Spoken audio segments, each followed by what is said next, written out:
அஸ்ஸலாமு அலைக்கும் வரஹ்மத்துல்லாஹி வபரகாதுஹு.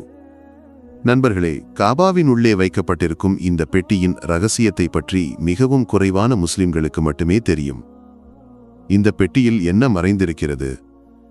எல்லோரும் அறிய விரும்பும் இந்த ரகசியம் என்ன? இதில் ஒரு புதையலா, வைரங்கள் அல்லது பிற ரத்தினங்களா, அல்லது வேறு ஒரு ரகசியமா? இந்த பெட்டி ஏன் கபாவின் மையத்தில் வைக்கப்பட்டிருக்கிறது? சவுதி அரசர் கபாவின் உள்ளே நுழையும்போது இந்த பெட்டியிலிருந்து அவர்கள் எதை எடுக்கிறார்கள்? பளிங்கு கல்லால் ஆன இந்த சிறிய பெட்டி ஏன் இவ்வளவு சிறப்பாக கருதப்படுகிறது?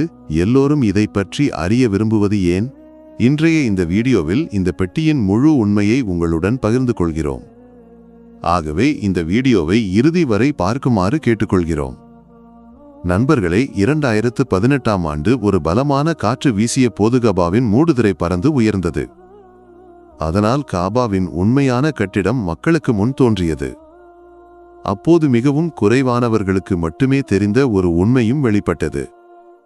அந்த உண்மை இதுதான். பண்டைய காலத்தில் காபாவுக்கு ஒரு கதவு மட்டும் அல்ல, 2 கதவுகள் இருந்தன.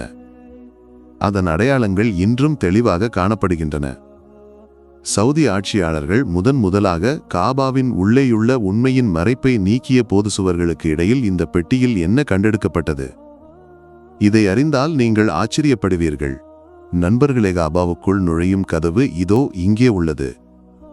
இந்த கதவு முழுவதும் ஏறக்குறைய 300 கிலோ தங்கத்தால் ஆனது. காபாவின் உள்ளே நுழையும் போது 3 தூண்களை காணலாம். இவை மரத்தால் ஆனவை. அவற்றின் மையத்தில் ஒரு பெட்டி வைக்கப்பட்டுள்ளது. இந்த தூண்கள் ஹஸ்ரத் அப்துல்லா இப்னு சுபைர் ரதியல்லாஹு அன்ஹுவின் காலத்தில் வைக்கப்பட்டவை. இவை ஏறக்குறைய 400 ஆண்டுகள் பழமையானவை.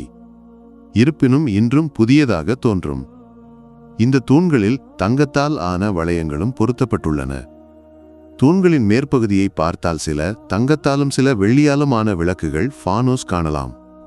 அவற்றில் குர்ஆனின் வசனங்கள் எழுதப்பட்டுள்ளன.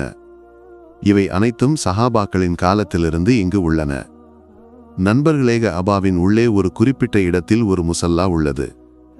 ஏனெனில் இந்த இடத்தில்தான் நமது நபி ஸல்லல்லாஹு அலைஹி வஸல்லம் நஃபில் தொழுகையை நிறைவேற்றினார்கள். அதன் அடையாளமாக இந்த முசல்லா இங்கு அமைக்கப்பட்டுள்ளது. ஒரு அரசரோ அல்லது விருந்தினரோ காபா ஷரீஃபில் தொழுகை நிறைவேற்ற வரும்போது இந்த இடத்தில்தான் அவர்கள் தொழுகிறார்கள். இப்போது இந்த சிறப்பான பெட்டியை பற்றி பேசுவோம். இது காபாவில் ஒரு குறிப்பிட்ட இடத்தில் வைக்கப்பட்டுள்ளது. ஆனால் இந்த பெட்டியில் தங்கமோ, வைரங்களோ, பிற ரத்தினங்களோ இல்லை. காபாவில் சுத்தம் செய்யப்படும் போது இந்த பெட்டி பயன்படுத்தப்படுகிறது. இந்த பெட்டியில் புனிதமான நறுமணப் பொருட்களும் சுத்தம் செய்யும் பொருட்களும் வைக்கப்பட்டுள்ளன. இதனால் அல்லாஹ்வின் இல்லம் எப்போதும் தூய்மையாகவும் நறுமணமாகவும் இருக்கும். நண்பர்களே, இந்த பெட்டியை பற்றி ஒரு ஆச்சரியமான கதை உள்ளது. ஹஸ்ரத் அப்துல்லா இப்னு சுபைர் ரதியல்லாஹு அன்ஹுவின் காலத்தில் காபாவின் உள்ளே ஒரு பழமையான பெட்டி கண்டெடுக்கப்பட்டதாக கூறப்படுகிறது. இமாம் ஹுசைனின் இரத்த சாட்சியத்திற்கு பிறகு அப்துல்லா இப்னு சுபைருக்கும் பனு உமையாவுக்கும் இடையே போர் மூண்ட காலத்தில் இந்த நிகழ்வு நடந்தது. உமையா கலீஃபாவான அப்துல் மாலிக் பின் மர்வான் ஹஜ்ஜாஜ் பின் யூசுஃபை மக்காவை தாக்குவதற்கு அனுப்பினார். கிபி 73இல் மக்கா முற்றுகையிடப்பட்ட துகாபாவின் மீது மஞ்சனீகிலிருந்து எரியப்பட்ட கற்களும் தீயும் கடுமையான சேதங்களை ஏற்படுத்தின.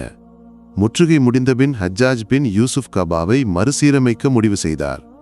சுவர்கள் இடிக்கப்பட்ட போது தொழிலாளர்கள் காபாவின் உள்ளே ஒரு சுவரில் உறுதியாக மூடப்பட்டிருந்த ஒரு பெட்டியை கண்டெடுத்தனர்.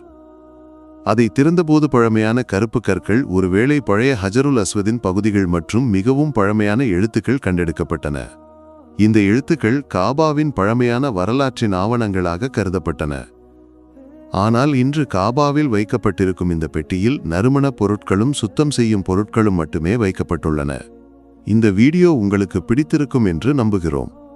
இதை பற்றிய உங்கள் மதிப்புமிக்க கருத்தை கீழே உள்ள கருத்து பெட்டியில் பதிவு செய்யுங்கள். அல்லாஹ் நம் அனைவரையும் புனித பூமியை சந்திக்கும் பாக்கியத்தை வழங்கட்டும். ஆமீன். அஸ்ஸலாமு அலைக்கும் வரஹ்மத்துல்லாஹி வபரகாதுஹு.